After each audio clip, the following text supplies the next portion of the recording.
اعوذ باللہ من الشیطان الرجیم بسم اللہ الرحمن الرحیم۔ سورہ ہود کی چند آیتیں پڑھ رہا ہوں۔ حضرت نوح علیہ السلام کا مختصر قصہ۔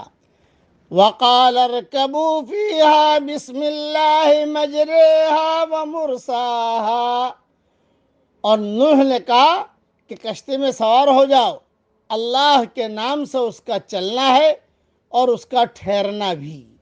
ان ربی لغفور الرحیم، بے شک میرا رب بخشنے والا مہربان ہے۔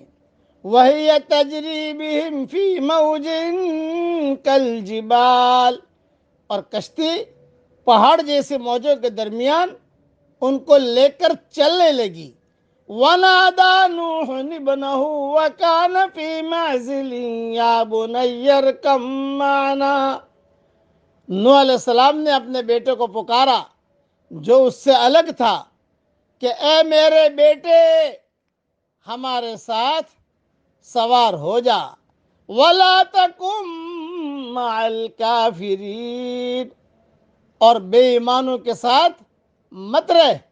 قَالَ سَآوِي إِلَىٰ جَبَلٍ يَعْصِمُنِي مِنَ الْمَاءِ، اس نے کہا میں کسی پہاڑ کی پناہ لے لوں گا جو مجھ کو پانی سے بچا لے گا۔ قال لا عاصم اليوم من امر اللہ الا من رحم، حضرت نوح علیہ السلام نے کہا کہ آج کوئی اللہ کے حکم سے بچانے والا نہیں مگر وہ جس پر اللہ رحم کرے۔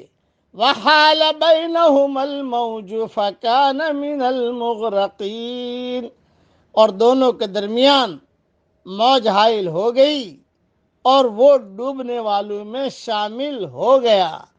وقیل یا ارض ابلعی ماءک ویا سماء اقلعی، اور کہا گیا کہ اے زمین اپنا پانی نگل لے اور اے آسمان تھم جا۔ وغیض الماء وقضی الامر، اور پانی سکھا دیا گیا اور معاملے کا فیصلہ ہو گیا۔ واستوت علی الجودی، اور کشتی جودی پہاڑ پر ٹھہر گئی۔ وقیل بعدا للقوم الظالمین، اور کہہ دیا گیا کہ دور ہو ظالموں کی قوم۔ اس قصے کی بہت لمبی چوڑی تفصیل انشاءاللہ میں اپنی ریاض التفسیر میں لکھوں گا۔ یہ مختصر قصہ میں نے پڑھا ہے، قصہ تو بہت لمبا ہے، بس مختصر تشریح سنیے۔ بعض نے ان کی کل تعداد مرد اور عورت کو ملا کر 80 اور بعض نے اس سے بھی کم بتلائی ہے۔ ان میں حضرت نوح علیہ السلام کے 3 بیٹے جو ایمان لانے والوں میں شامل تھے، سام، حام، یافث، اور ان کی بیویاں، اور چوتھی بیوی یام کی تھی جو کافر تھا لیکن اس کی بیوی مسلمان ہونے کی وجہ سے کشتی میں سوار تھی۔